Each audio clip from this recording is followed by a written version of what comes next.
So, so a month now. Well, a month and about 5 days since I had my hair transplant, and other than these spots on my forehead, all the hair shed here. I get in these, as you can see there, a lot of pimples or folliculitis, I think it's called, and I keep popping them. And I don't think you're supposed to do that. I've been winging it. I don't recommend you do it. Contact your surgeon or whoever, whoever did the op. But yeah, I've been popping them. Hopefully everything's super. But what I want to talk about is whether or not a hair transplant is something you want to do. And by that I mean, a lot of people on YouTube will say, you know, that it's fine, everything's smooth, it's super duper. But I'm coming at you from a mental point of view here, because if you don't truly want this, or you're not, I guess, strong-willed, this will get to you. It really will, because you have to sacrifice. You've got to sacrifice. You got to save up money, and especially if you're poor like me, then you're putting a lot of money into something that you really want, but there's still risks on you know, whether it'll turn out super or not. You know, you've got to sacrifice your time. I guess the amount of fun you're gonna have for a while. You sacrifice your confidence. If you had a lot of confidence to begin with, or you know, even if you didn't, I guess it's gonna put a dent in your confidence. So there are mental things that you need to consider before you get a hair transplant. But if you think you're okay with all that, then definitely go for it.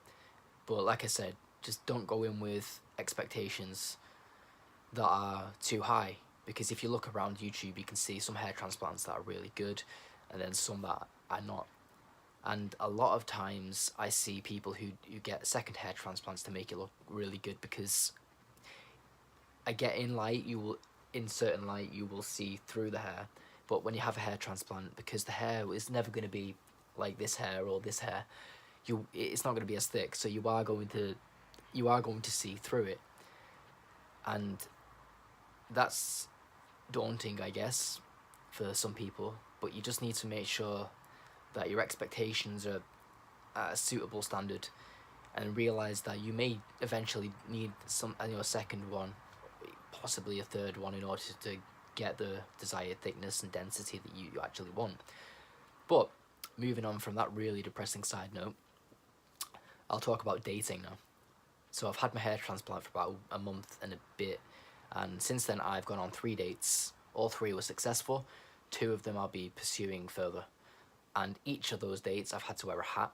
I wear a hat 90% of the time anyway, with the hair as it currently is, because I can't leave the house looking like this. I just can't do it.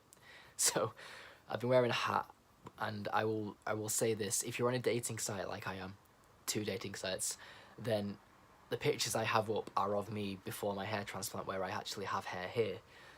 So make sure you say to the female or male or whatever that you're about to meet, make sure you say to them that my hair doesn't currently look like this. There is, and then may perhaps show them a picture of what it looks like now, so they know what they're getting themselves in for. Because if you turn up looking like this when they've seen a picture of you with a relatively adequate amount of hair on your head, you know, that's catfishing, bruh.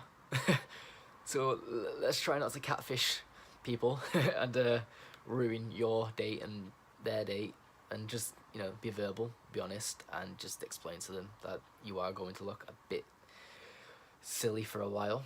But other than that, everything's super. Just rely on your really, really cool personality then. Do we transplant them? I don't know, I need one. But other than that, that's pretty much all I want to say. So I'll update you next when there is something worthwhile to update. So hopefully when hair starts to grow back.